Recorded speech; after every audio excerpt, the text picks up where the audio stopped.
During Passover, many people came to Jerusalem to worship at the temple. They would bring animals with them to sacrifice to God. They did this to ask forgiveness for their sins.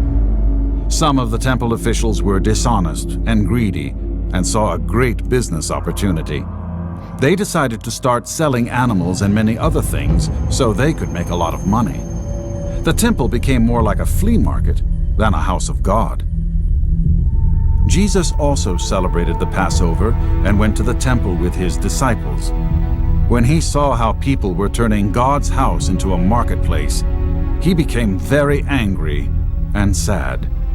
The temple was supposed to be a place where God was worshipped, a place where people could pray to God. Instead, these people made a mockery of it. Jesus, filled with righteous anger, decided to put an end to it.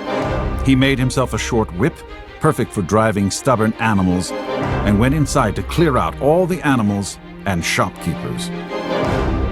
Once inside, he grabbed tables and flipped them over. He kicked over benches and tossed aside stools. He freed the doves and set the goats and sheep free. The money changers and merchants were outraged. "What in the world are you doing? Who gave you the right to do this?" they shouted in anger. "Get out!" Jesus shouted. "Don't turn my Father's house into a den of thieves," he said. Some of the merchants were furious at Jesus and could not wait to get rid of him. Jesus knew that they had wicked hearts and that they did not serve God. He wanted to teach them a lesson. When the people saw this, they were very surprised. "Who is this Jesus? With what authority does he do these things?" they said. So many of the lame and sick people came to Jesus, and he healed them. When the priests and scribes saw this, they were jealous and mad.